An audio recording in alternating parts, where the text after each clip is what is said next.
Chapter 11 Game Testing. When you think of the phrase game testing, you're probably picturing something along the lines of quality assurance. QA testing is about finding bugs in your game's implementation. Distinct from QA testing is playtesting, which aims to identify issues with player experience. Critically, playtesting needs to be done with participants that represent a game's target audience. There is an entire field of research which revolves around playtesting, called games user research. Obviously, GUR is more complicated than evaluation alone. It's also about understanding player psychology. But if you had to sum up GUR in one word, that word would probably be playtesting. Running playtests well is a tricky business, and a peek behind the curtain will quickly reveal that it is every bit as ugly and complicated as any other part of game development. But playtesting itself is an endeavor steeped in design know-how. Game evaluation is about asking questions. Playtesting is merely the sophisticated wrapper around the process of answering that question. Learning to identify a good basis for an evaluation and distill that basis into a set of helpful research questions is a skill unto itself. Any given playtest should be motivated by a strong core research question, often accompanied by a small collection of related, more specific inquiries. Coming up with research questions provides a vital opportunity to communicate with your team and make sure that the next phase of testing will meet their needs. There is a fundamental divide in the types of questions that game evaluations can investigate. Here, we can speak of two major categories: usability questions and opinion questions. Usability questions are concerned with objective issues. The solutions to these problems aren't always clear-cut. If players struggle with a game's tutorial, for instance, the solution is rarely as simple as add more instructions. Nonetheless, most usability problems can be identified effectively with a relatively small group of playtesters. Opinion questions target subjective matters. The problem with these types of questions, important as they are, is that it is difficult to answer them effectively with a small group of people. Opinion questions are, unsurprisingly, largely dependent on players' opinions. With our research questions in hand, and keeping in mind any caveats they present, let's move on. How do we actually test a game? A crash course in testing. In describing methods to evaluate games, you'll hear of quite a few distinctions made to help distinguish what each method can accomplish and how to select a group of methods that complement one another. First is the difference between expert evaluation versus playtesting methods. The former category is designed to support evaluation without bringing in players. Expert evaluation can be an effective way to quickly and cheaply identify problems, particularly with usability.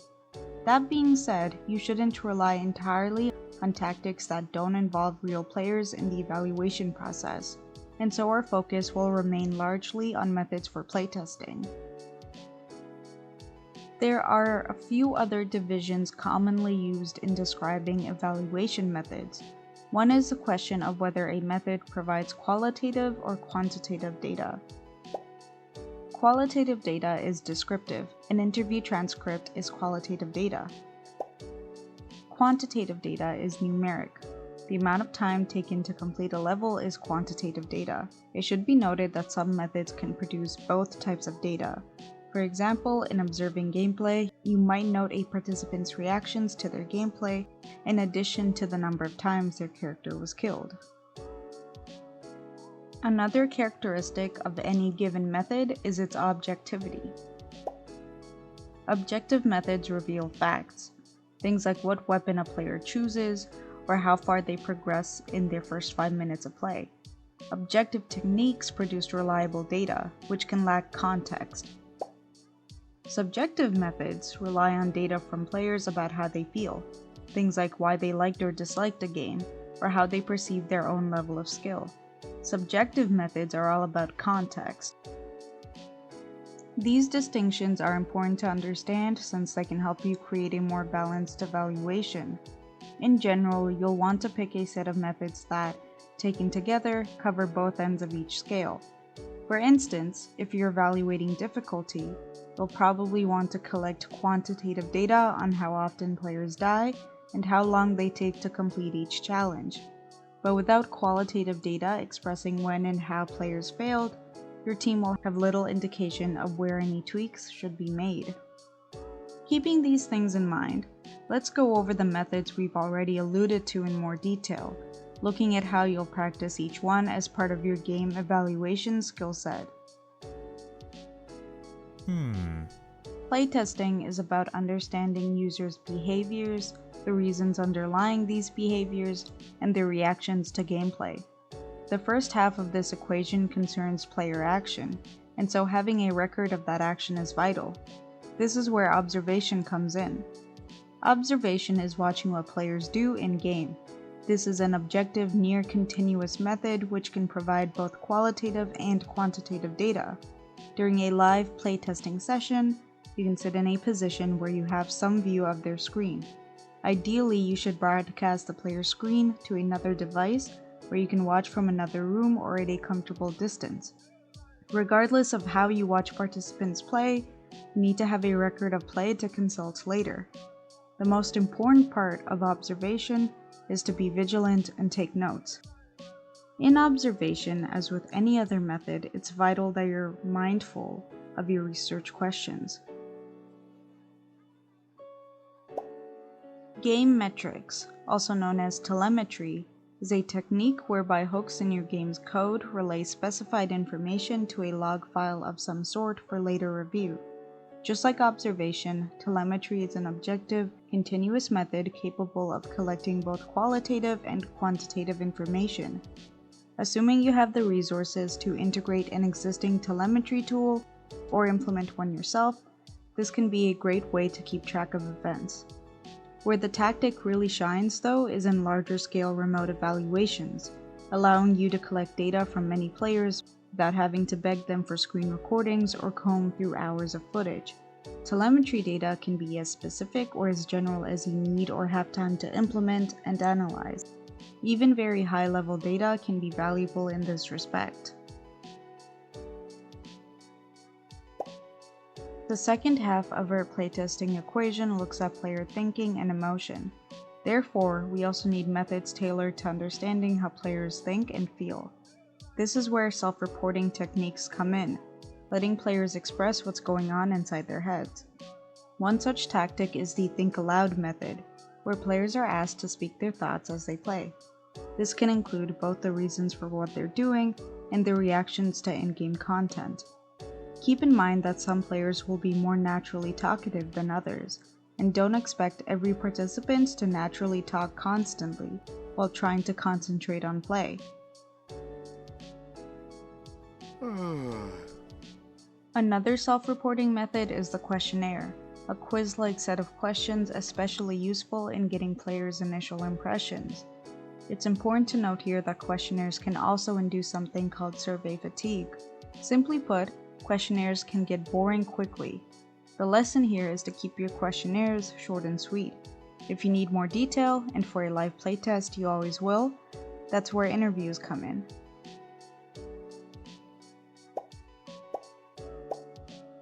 Interviews are the single most useful method at your disposal in understanding players' experience. They're also one of the simplest. Some evaluators prefer to stick to a rigidly structured set of questions, while others will opt for a free-form discussion. Our suggestion is to rest somewhere in between. Have a set of questions prepared and ask them, but let discussion evolve naturally, and follow up on anything of note you observed during that player's gameplay. Make sure to take notes and preferably record sessions if you can. For both interviews and questionnaires, it's important that you can come up with good questions to ask participants. As you might expect, these questions should be related to the focus of your test. In general, good questions are understandable and open up opportunities for further discussion. When the time comes to sit players down for a session, there's a few basic procedural things you should keep in mind. Your top priority needs to be treating players well. Make sure that players are aware of what you'll be asking them to do and about how long they can expect the test to take. Standard practice for a commercial playtest will involve asking participants to sign a confidentiality form and to provide consent for any data collection. During the session, make sure that players are comfortable. Tell them that you're evaluating the game, not them. You don't want participants to feel on edge thinking that you're judging their every move. When asking players questions, don't be adversarial and don't act like the game is precious to you. Participants will be less likely to be honest if they're worried about getting into an argument or hurting your feelings, so try to stay as neutral as possible. A good starting point for your analysis after the test is to write out a categorized list of noteworthy gameplay events and feedback. Keep a tally for each point corresponding to the number of participants that said or did something. For each item, try to assign a severity based on your own judgment and participants' reactions. Taking severity and frequency together, you can assign priorities to each issue that you find. Your biggest enemy in an effective analysis, though, is yourself. Confirmation bias is probably the largest hurdle here. The tendency to accept information which conforms with an existing view. Your best strategy here is to make sure that you're always backing up any conclusions you've made directly with the data. Afterwards, put a feedback list together comprising any issues or notable positive comments. The level of detail here and the priority needed to make the cut for team discussion will depend on the time and patience you have available. The melting pot of methods. The diversity in data collection techniques we have discussed is mirrored in the combination of those techniques. There are many different approaches to structuring a game evaluation, some of which we'll run down here for your reference. As far as test structures go, usability evaluations are the most straightforward. The goal of a usability test is to evaluate the functional efficacy of your interaction design. More simply, it's to find issues with the practical experience of playing your game. A usability test is less about figuring out whether people enjoy your game and more about whether they can play it without having problems. The most common methods employed in a usability test are observation, think aloud, interviews, and questionnaires. An additional similarity is that usability evaluations can be very effective even when only a handful of participants are available. The target of usability evaluation comes down to interaction, and so the things you'll be most commonly focused on will include feedback and control design. RIGHT is a testing structure which embraces iteration, with the goal of continuous design improvement. Designers are involved in the testing process, with each iteration lasting only a couple of days. At the start of a cycle, areas of interest related to recent changes are highlighted. A playtest is conducted with a few players over the course of a day or so, and feedback is discussed with the design team to make small changes. After the changes are made, the cycle starts again. RIGHT playtests are basically usability tests just on an accelerated timescale. Only a few participants are recruited for practical reasons, and you might be recycling players between different cycles. For something like early gameplay balancing, RIGHT can be the perfect way to test out your changes as soon as they're ready. Playtesting is the most effective way to figure out if your game actually works, but it's also expensive, time-consuming, and not infallible. Expert evaluation certainly isn't infallible either, but it can be a quick way to find opportunities for improvement, and it can also prove to be relatively cheap, particularly if you've got the right sort of expert on your team. An expert evaluation will involve some of those expert methods we discussed earlier, like heuristic evaluation or cognitive walkthroughs. An example case where expert evaluation would be especially useful might be before scheduling a usability test with actual players. If you can identify a few easy fix issues from expert analysis, those issues won't crowd out the subtler details that your usability test will then be able to uncover. Should you want to evaluate your game in the longer term, You might consider something like a diary study, where participants walk away with a copy of your game, play it for hours on their own time, and report back for interviews. This can be great for the course of a few days or weeks, but in the much longer term, you'll want to turn to the likes of game analytics and surveys.